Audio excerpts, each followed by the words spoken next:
Hello everyone. In this case, we're going to be modeling a stool, and we're going to be doing this for you to know how you can add some extra detail to your geometries. So first of all, let's go into our splines and select the circle. Now let's hit G to get rid of that grid.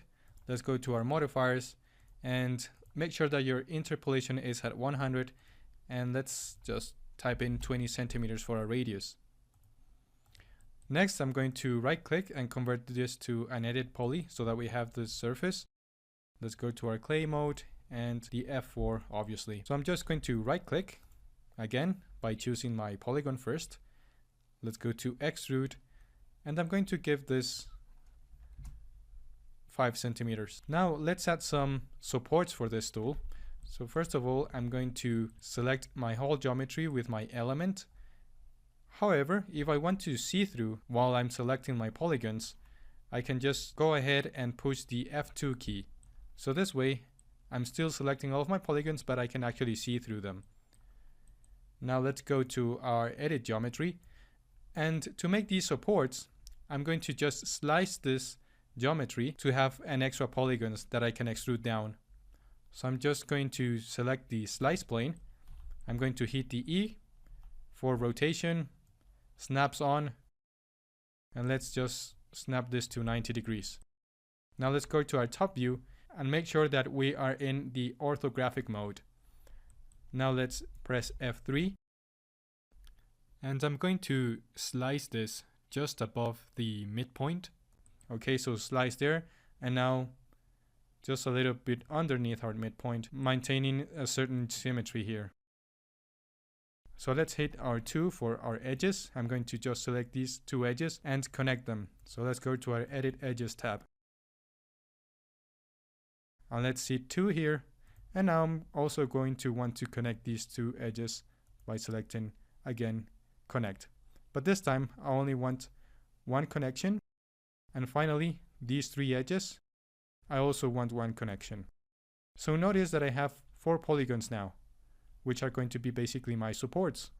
So I'm going to go down here and keep in mind, let's go to our clay mode, that this is actually not capped. So let's hit the 3 for our border, right click and cap. So I'm just going to turn this around. So hit E on your keyboard.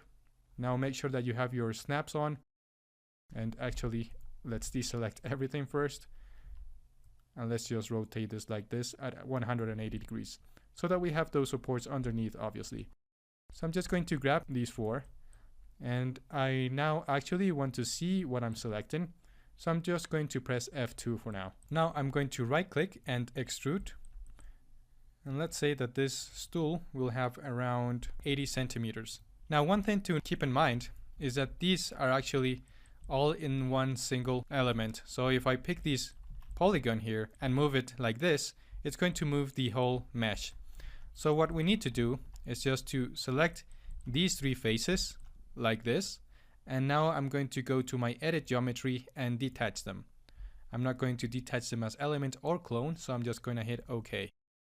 Now I'm going to do the same thing for all of the 4 supports. And I'm going to detach this one. Let's go over here to the next one. Detach. And make sure that you're deselecting the polygon option once you want to get out of that selection. Alright, so all of them are detached now. What I want to do is just to pick the vertices down here from this individual support. I'm going to go to my top view, F3 key, and I'm just going to move it in a 45-degree angle, more or less. So I end up with something like this. Now let's do the same thing for all of them. So I'm just going to select this one, all of the edges at the bottom here. I'm going to go to my top view and just move them around 45 degrees. Doesn't have to be perfect, so don't worry about that. Now let's go to this one. Going to select the vertices down here, go to our top view, 45 degrees now. And finally, our last but not least, support. Now you notice that we're missing some faces here. We could either leave them like this because it's not a bad looking design, is it? However, it's better if we complete the geometry. So I'm just going to right click and hide unselected. I'm going to pick these two borders here, and because they are naked edges, I can just shift and extrude them like so. Now I'm just going to place them over here, and let's go to a lateral view. Let's pick our vertices. What I want to do is just to level them with the vertices that are here underneath them. So let's pick our Y axis, hit our S for our snaps toggle. I also want to align these vertices with this one, like so, and this one with this one over here. And finally, I want to align this vertex with this one over here by just moving it on the Y axis. So something like this. Now I'm just going to make sure that all of the vertices are welded together. So I'm just going to grab all of them, and let's go to our edit vertices and weld. Now I'm just going to cap the top part. So I'm going to hit 3 for border, right click and cap. There we go. Now we don't need to do the same thing for all of them. We could just copy this one. So I'm going to right click on hide all. So what I can do to be a bit more precise is that I'm going to use the symmetry modifier. So yes, we could have just extrude one of the polygons to be a little bit more efficient, but this way we get to practice a little bit more with our polygons. So remember that practice makes perfect, so keep that in mind. Let's go to our top view, and now I'm just going to get rid of these extra meshes here, delete them, but actually not our stool. So we have to just detach this one. So 4 for polygons. Let's select all of these ones, and actually we could just delete it. Now we can find out that this is not capped. So let's select this polygon, hit our 3 for our borders, right click and cap. There we go. I'm going to select these ones and now select this support here, and let's just call in a symmetry modifier. Let's just tell it that we want it in the Y axis right now, like so, and now use symmetry again, and now we want it on the X axis, and let's just flip this, and there we have our supports. Now what I want to do is just to add a little bit more detail to this tool. So the way to do this is by just creating some extra loops here that I could use to extrude inwards and create a little bit more of this detail. So let's just select the whole element with the 5 key. Let's go to our edit geometry and slice plane. Now within slice plane, I obviously want to reset the plane like so. And now let's just deselect these two snaps. Let's go to the top here. I want to slice it here, and then just slice it over here. So we're creating some more polygons in the gap between these two edges. Let's go here, now at the bottom, twice again. And now I want to select the polygons which have been created. So I can just double click here and create a loop. And I'm going to do the same thing over here. So double click, and we can just create this ring of selection. Now right click, extrude, and let's just reset this value by right clicking, and you can see that they're extruding but in the Z axis.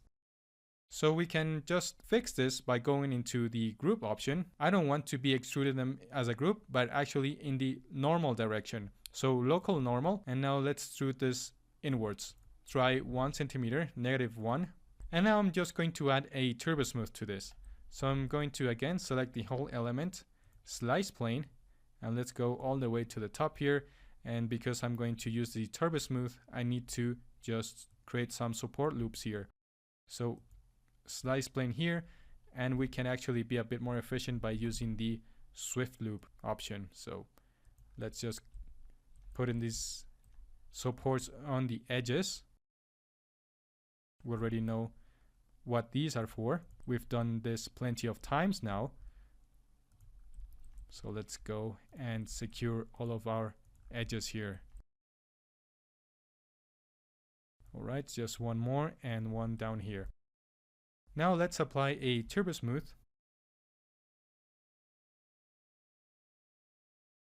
And let's just add one more iteration. Alright, you can see how we could add a little bit more of extra detail just by extruding inwards. Now for the supports down here, we could just add a normal chamfer. Let's reduce its amount. And let's add a few extra segments. So there's our stool. Now we can apply this same method to a couch, for instance. So let's make a cushion for now. Let's go to our standard primitives and create a box. So within this box, let's just say that it's going to have 50 centimeters by 50 centimeters. And let's just keep this probably at 20 centimeters. No, that's too much. Let's go for 10 centimeters actually. All right, so the first thing that we have to do is just to create a few more segments for this box. So right click, convert to edit poly. Let's pick our segments and let's go to our edit edges and connect them. I can connect them by 10 times in this direction, and now I'm going to go for this direction, opposite one, and also create 10 of them. Now if I just create a loop and select the outer edges like so, I'm just double clicking, and I'm also going to grab the ones at the bottom.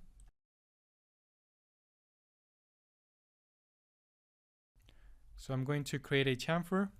Let's keep the extra edge in between these two and hit the check option.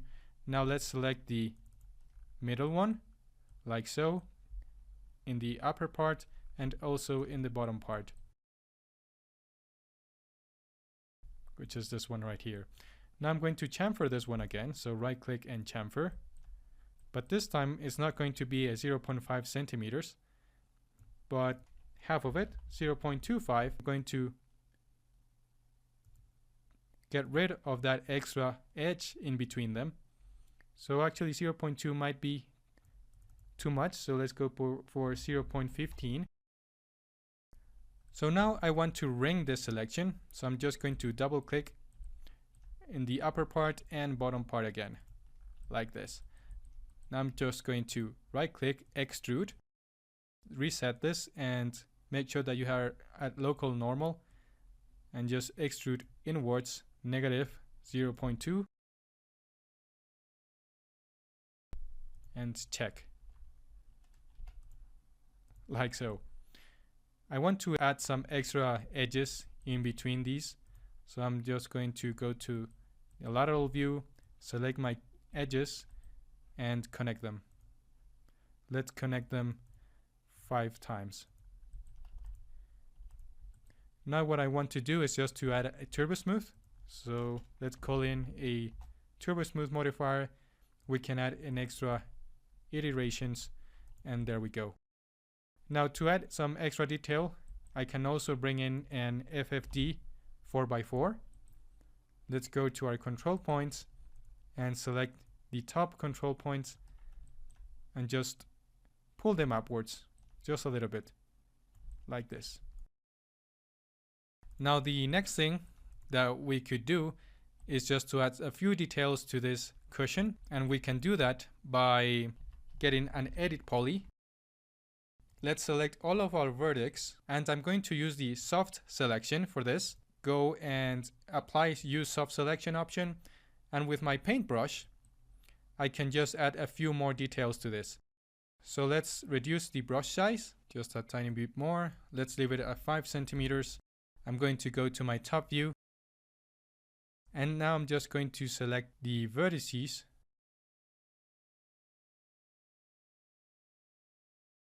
like this and try to be as precise as possible. So I'm just trying to create a grid here of selection using my brush.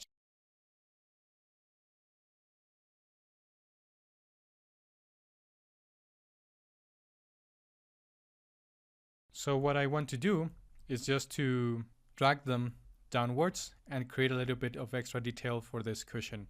Now if you miss one, you can just press Ctrl Z.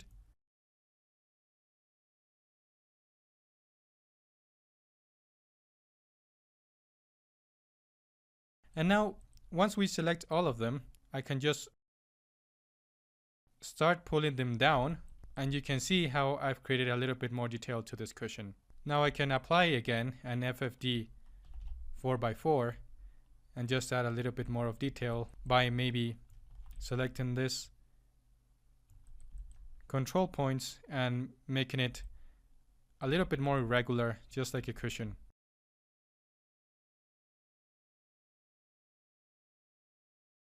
And now we could just copy it several times and create a sofa looking object. Alright everyone, so this is the way that you can create an extra detail into your objects just by extruding inwards, playing around with the gizmo and the soft selection. So with all of the tools that we've learned so far, you could really create something interesting. So make sure to practice a lot to keep sharpening your skills with this software. That's it for now. Bye bye.